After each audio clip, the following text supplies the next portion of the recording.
Hello दोस्तों, I hope सब बढ़िया होंगे। दोस्तों, एक बेहतर रिक्रूटमेंट निकल के आ रही है नालको की तरफ से। अगर आपने आईटीआई की है तब भी आप एलिजिबल हैं, डिप्लोमा किया है तब भी एलिजिबल हैं। बट एक कंडीशन है, आपके पास एक्सपीरियंस जरूर होना चाहिए। तो चलिए बात करते हैं वैकेंसी के बारे में। तो देखो, ये वैकेंसी जो निकली है नालको की तरफ से, नेशनल एल्यूमिनियम कंपनी लिमिटेड। ठीक है। अब मेरी बात ध्यान से सुनो, ये क्या है, नवरत्ना सेंट्रल पीएससी कंपनी है। ठीक है। अब इसने मल्टीपल वैकेंसीज निकाली हैं, पर उसके साथ एक क्राइटेरिया रखा हुआ है, फ्रेशर एलिजिबल है पर कुछ पोस्ट पे। ठीक है। अब देखो, सबसे पहले अगर पोस्ट ग्रेड की बात करूं एंड पे स्केल की, तो साथ साथ दे रखा है। पोस्ट जो है ऑपरेटर HEM ग्रेड थर्ड की है, 29,500 से लेके 70,000 तक सैलरी है, बढ़िया सैलरी है। और तुम्हारी वैकेंसी 6 टोटल दे रखी है, जिसमें यूआर की 5 है और एसटी की कितनी है, 1। एससी के लिए कोई वैकेंसी नहीं है। ठीक है। अब मिनिमम क्वालिफिकेशन इस पोस्ट के लिए चाहिए, the candidate must have passed 10th plus ITI. ठीक है। वो अप्रूव्ड होनी चाहिए एनसीबीटी एंड एससीबीटी से। ठीक है। Plus of 2 year duration in MMB. ठीक है। ट्रेड जो है ना वो एमएमबी यानी कि मैकेनिक मोटर व्हीकल में होनी चाहिए, या फिर 1 year duration in diesel mechanic trade and should possess apprenticeship होनी जरूरी है 1 साल की। ठीक है। एमएमबी के अंदर। ठीक है। और डीजल मैकेनिक या फिर क्या है, डीजल मैकेनिक ट्रेड। ठीक। अगर heavy vehicle driving licence is required, first aid training certificate is desirable. देखो, डिजायरेबल। अब इसके अंदर क्या है, जो हैवी मोटर व्हीकल होता है ना, उसका लाइसेंस होना चाहिए, और फर्स्ट एड किट का, फर्स्ट एड ट्रेनिंग का सर्टिफिकेट भी आपके पास होना चाहिए, तभी आप इसमें फॉर्म भर पाओगे। ठीक है। अब लेवल तो बढ़िया है, सैलरी अच्छी है, 2 साल का एक्सपीरियंस मांगा गया है। ठीक है। दूसरी पोस्ट है माइनिंग मेट ग्रेड थर्ड की। ठीक है। सैलरी वही सेम 29,500 से 70,000 तक जाएगी। टोटल 21 पोस्ट हैं, और यूआर के लिए 8 है, SC ST के लिए 3 और 5 है। ठीक है। अब इसमें क्वालिफिकेशन जो है वो candidate must have passed 10th with valid mining mate certificate of competency. यानी कि 10th के साथ एक वैलिड सर्टिफिकेट होना चाहिए आपके पास माइनिंग के अंदर। ठीक है। और भाई जो इशू होना चाहिए ना, वो DGMS के द्वारा होना चाहिए। ठीक है। With first aid certificate. ये सर्टिफिकेट तो आपके पास इस वाली पोस्ट में भी होना चाहिए, ऊपर वाली में भी होना चाहिए फर्स्ट एड का। ठीक है। 35 साल इसकी एज रखी गई है, ग्रेड पे बढ़िया है, 2 साल का एक्सपीरियंस इसमें भी मांगा गया है। ठीक है। अब जूनियर फोरमैन माइंस में अगर तीसरे नंबर की वैकेंसी है, तो इसमें क्या है, डिप्लोमा इन माइनिंग सेक्टर में चाहिए। ठीक है। Engineer with valid mining foreman certificate, और भाई इनके पास जहां आपने काम किया है ना, उसका एक वैलिड सर्टिफिकेट भी होना चाहिए, तभी आप किस जॉब को स्विच कर सकते हो। ठीक है। अच्छा, बाकी इन्होंने साफ साफ बोल दिया है कि जो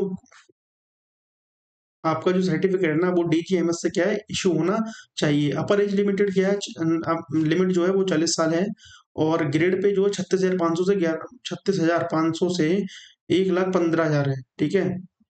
तो बढ़िया, अच्छा मतलब सैलरी है, पर एक्सपीरियंस रिक्वायर्ड है। अच्छी सैलरी तभी मिलती है। ठीक है। 2 साल का एक्सपीरियंस आपके पास होना चाहिए। अब बात करते हैं अपनी कोर ब्रांच की, इलेक्ट्रिकल की। जूनियर फोरमैन की वैकेंसी ऐसे अभी SCCL में आई थी, MCL में आई थी, और मैनेजमेंट ट्रेनिंग की वैकेंसी भी आई थी ना। तो SCCL और MCL के अंदर जूनियर फोरमैन की ही आई थी। ठीक है। सॉरी, असिस्टेंट फोरमैन की आई थी, इसमें जूनियर फोरमैन है। ठीक है। अब सुनो, द कैंडिडेट मस्ट हैव के पास डिप्लोमा इलेक्ट्रिकल में होना चाहिए फुल टाइम। ठीक है। और रिकॉग्नाइज्ड यूनिवर्सिटी तो होता ही है, जाहिर सी बात है। अब इन्होंने बोल दिया है कि the candidate must possess valid supervisory certificate. आपने पहले भी काम किया होना चाहिए, चाहे मीडियम वोल्टेज पे, हाई वोल्टेज पे, चाहे एक्स्ट्रा हाई वोल्टेज पर। ठीक है। वो भी issued by the electrical licence board Orissa, covering covering covering mining installation. ठीक है। तो उड़ीसा बोर्ड से क्या है, वेरीफाइड होना चाहिए, वो वहां का ही बना हुआ होना चाहिए, तभी आप अलाउ करोगे। अपर एज लिमिटेड 40 साल है, ग्रेड पे बढ़िया है, 2 साल का एक्सपीरियंस मांगा गया है। बस एक ये वैकेंसी। ठीक है। एक GOT। ठीक है। इसका इसका कोड है SUPT JOT ऑपरेटर। ये बेसिकली क्या, एक ऑपरेटर है। इसकी 55 वैकेंसी है। ठीक है। अब इसमें क्या है, चाहे 10th के साथ ITI मांगी गई है, और ये ट्रेड है। Electronics mechanic, technician, mechanics, electrician, instrumentation, ठीक है, ये सारी fitter trade off 2 year duration along with apprenticeship certificate. देखो 2 साल का आईटीआई सर्टिफिकेट होता है 10th के बाद, वो होना चाहिए, प्लस अप्रेंटिसशिप आपने करी होनी चाहिए तब। और इन्होंने बोल दिया है कि अप्रेंटिसशिप को ये एक्सपीरियंस काउंट नहीं करेंगे। तो क्या घंटा के लिए अप्रेंटिसशिप करवाते हो भाई? मेरे को तो ये अप्रेंटिस का झाड़ी खराब लगता है। कोई कोई अलाउ करता है कि हम अप्रेंटिस को अलाउ करेंगे, इन्होंने अलाउ नहीं किया है। ठीक है, तो ये कैंडिडेट के साथ धोखा है सरासर। अब 27 साल इसमें क्या एज रहने वाली है, और इसमें कोई भी एक्सपीरियंस नहीं है। ठीक है, अब सुनो जरा, इसकी पोस्ट जो छठी आ रही है वो ग्रेड थर्ड में ऑपरेटर की है। टोटल 54 वैकेंसी है, और इसके अंदर भी 10th प्लस आईटीआई चाहिए, और ये जो ट्रेड है ये चाहिए, प्लस अप्रेंटिसशिप भी चाहिए, और 2 साल का एक्सपीरियंस भी मांगा है। अब देखो इसके अंदर 2 year duration along with apprenticeship certificate, और इन्होंने बोल दिया है कि अप्रेंटिसशिप को हम एज एक्सपीरियंस काउंट नहीं करेंगे। ये देखो लिखा हुआ है, कहाँ लिखा हुआ था, ये देखो, minimum experience in year, training period shall not be consider as experience. ठीक है, समझ रहे हो? अब छठी नंबर की पोस्ट की बात कर रहे थे, 2 साल का एक्सपीरियंस चाहिए आपको। ठीक है, एसयूपीटी जीओटी फिटर में चाहिए, अगर भरना है तो फिटर की आईटीआई होनी चाहिए 10th के बाद। ठीक है, और अप्रेंटिसशिप के साथ साथ इसके अंदर कोई भी एक्सपीरियंस आपको अलाउ नहीं किया गया है। ठीक है, तो आप फॉर्म भर सकते हो अगर एक्सपीरियंस नहीं भी है तो, पर अप्रेंटिसशिप करी होनी चाहिए। क्राइटेरिया जरूर है, चाहे वो अप्रेंटिस को हो, चाहे वो तुम्हारा एक्सपीरियंस का हो। अब टेक्नीशियन के अंदर ग्रेड थर्ड में ये रेलवे भी निकालता है। ठीक है, तो इसमें क्या है, 2 साल की आईटीआई 10th के बाद, और अप्रेंटिसशिप 1 ईयर की होनी चाहिए, 2 साल एक्सपीरियंस भी होना चाहिए। ठीक है, अब एसयूपीटी फिटर में भी था, अब यहाँ इलेक्ट्रिकल में भी आ गई पोस्ट कोड। बेसिकली एसयूपीटी नीचे आप देखोगे तो ये एक पोस्ट कोड है। ठीक है, इलेक्ट्रिकल का 35 वैकेंसी है। इन्होंने कहा है कि आपने 2 साल की आईटीआई कराई होनी चाहिए अलॉन्ग विद अप्रेंटिसशिप सर्टिफिकेट के साथ। ठीक है, और इसमें क्या है, एक्सपीरियंस नील है। ठीक है, और टेक्नीशियन ग्रेड थर्ड 10वीं पोस्ट का नाम है। इसमें क्या है, the candidate must have passed 10th with ITI, वही सेम चीजें हैं। ठीक है, और अच्छा, ऐसी, और अच्छा, अगर लेबोरेटरी के अंदर आप जॉब करोगे तो केमिस्ट्री होनी चाहिए, ऑनर्स इन केमिस्ट्री। ठीक है, 27 साल उम्र दे रखी है, और कोई भी एक्सपीरियंस नहीं चाहिए। और इंस्ट्रूमेंटेशन, ठीक है, एंड इंस्ट्रूमेंट मैकेनिक, तो इसके अंदर भी वही सेम डिसिप्लिन में आपकी आईटी होनी चाहिए 10th के बाद, प्लस अप्रेंटिसशिप सर्टिफिकेट होना चाहिए, और कोई भी एक्सपीरियंस नहीं मांगा गया है। ठीक, सैलरी तो अच्छी ही होगी। और पोस्ट कोड 13 जिसमें टेक्नीशियन इंस्ट्रूमेंटेशन है, इंस्ट्रूमेंटेशन मैकेनिक है ग्रेड थर्ड के लिए, सैलरी अच्छी है। सेम वही, जिस डिसिप्लिन के लिए आप फॉर्म भर रहे हो उसमें आईटीआई होनी चाहिए 10th के बाद, प्लस का सर्टिफिकेट होना चाहिए अप्रेंटिस का, और 2 साल एक्सपीरियंस होना चाहिए ग्रेड पे, तो बढ़िया ही है। ठीक है, तो सारी वैकेंसी ही मुझे लगता है कि इसमें एक्सपीरियंस के बेसिस पे ही है। ठीक, अब इन्होंने साफ साफ बोल दिया है क्या क्या पैसे देंगे। ठीक है, इन्होंने बोल दिया है कि SUPT GOT instrumentation and instrument mechanic will be required to undergone on the job training for 12 month के लिए। ठीक है, 12 महीने के लिए जॉब ट्रेनिंग में जाओगे। During the training period they will be paid stipend of 12,000 per month इस पोस्ट के लिए। ठीक है, अब इनमें अलग अलग पोस्ट के अलग अलग पैसे दे रखे हैं। ठीक है, अब किसी के लिए 15 है, किसी के लिए 15,500 है, तो ये आप देख लेना किसके लिए कितना है। ठीक है, वो ट्रेनिंग पीरियड पे है, बाकी बाद में तो अच्छी सैलरी है। ठीक है, अच्छा, अब बात करते हैं सिलेक्शन प्रोसेस की, क्या बात है। तो इन्हें बोल दिया था candidate applied for the post shall be required undertaken computer based test, यानी कि सीबीटी टेस्ट आपका क्या इसमें होगा।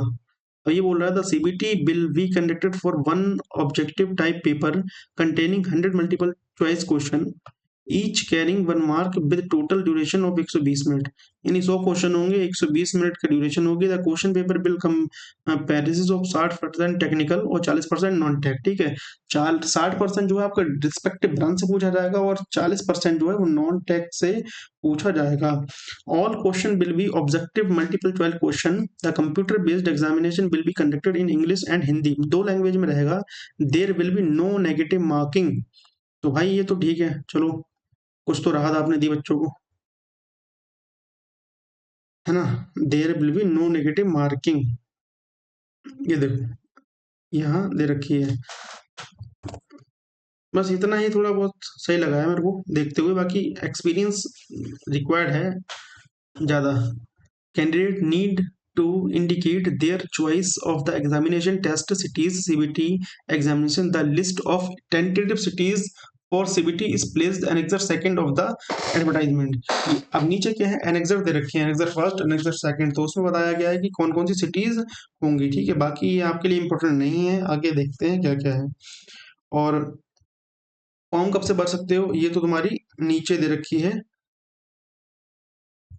नीचे दे रखी होगी। ठीक है, मेडिकल फिटनेस ये तो सही होनी चाहिए, सभी नौकरियों में क्राइटेरिया होता है ये। ठीक है, और हाँ अप्लाई कैसे करोगे, देखो 100 रुपये फीस लगने वाली है। The general OBC candidate are required to 100 रुपये फीस। ठीक है, SC ST के लिए मेरे को लगता है कोई फीस नहीं है। कैसे अप्लाई करोगे, www.nalco.co.com पे जाओगे, तब वहाँ पे आपको कैरियर का ऑप्शन मिलेगा, करंट अपॉर्चुनिटी में जाओगे, वहाँ पर आप फॉर्म फिल करना स्टार्ट कर दोगे। और कोई दिक्कत हो तो मैं पहली बात तो मैं इसकी जो अप्लाई लिंक है और ये डिटेल नोटिफिकेशन है, ये टेलीग्राम पर शेयर कर दूंगा और कमेंट बॉक्स में पिन कर दूंगा, और डिस्क्रिप्शन बॉक्स में टेलीग्राम का चैनल है, वहां पर इसको डाल दूंगा। ठीक है, और अप्लाई लिंक भी डिस्क्रिप्शन बॉक्स में दे दूंगा, वहां से चेकआउट कर लेना और टेलीग्राम को ज्वाइन कर लो भाई। वहां पे मैं interview related question, technical concept, technical notes, ठीक है, सारा कुछ प्रोवाइड कराता रहता हूँ। ठीक है, तो वो उसको आप ज्वाइन कर लेना। ठीक, और अप्लाई लिंक डिस्क्रिप्शन बॉक्स में दे दूंगा, वहां से चेकआउट कर लेना। बाकी ये है देखो, इम्पोर्टेंट डेट्स यानी कि कब फॉर्म भरेगा, 21/5 से स्टार्ट है और 10/6/2026 तक फॉर्म भरे जाएंगे। तो अच्छा खासा टाइम है, फॉर्म भर देना। अब एनेक्सर फर्स्ट में ये बताया गया कैसे फॉर्म भरना है, क्या क्या क्वालिफिकेशन लगनी है और किस पिक्सल में, मतलब किस इमेज में लगनी है, साइज क्या रहने वाला, ये सारी चीजें बताई गई हैं। ठीक है, एनेक्सर सेकंड के अंदर देखो ये दे रखा, list of tentative cities for conduct of CBT. Andhra, Assam, Maharashtra, Delhi, Orissa, Tamil, Bengal, ये सारी चीजें क्या है दे रखी हैं। ठीक है, ये डिक्लेरेशन है, और ये क्या है, और ये तुम्हारा एक्सपीरियंस सर्टिफिकेट है ना। हाँ, जब जाहिर सी बात है, जब आप क्या है डीवी के लिए जाओगे ना, तो इसको आप भर के ले जाओगे, ऐसा कुछ क्राइटेरिया होता है। ठीक है, वो तो आपका एडमिट कार्ड में सब चीज लिखी हुई होती है जब आप शॉर्ट लिस्टेड हो जाओगे। तो मेरे को लगता है ये आपको अच्छा लगा होगा वीडियो में जानकारी देखकर। पर इसमें यार कुछ पोस्ट है ना, उनके लिए कुछ ज्यादा ही एक्सपीरियंस दे रखा है। बाकी वैकेंसी बढ़िया है, जिनके पास एक्सपीरियंस है वो भरना है इसको। ठीक है, और कोई भी दिक्कत हो तो कमेंट बॉक्स में कमेंट कर देना। मिलते हैं नेक्स्ट वीडियो में। हवा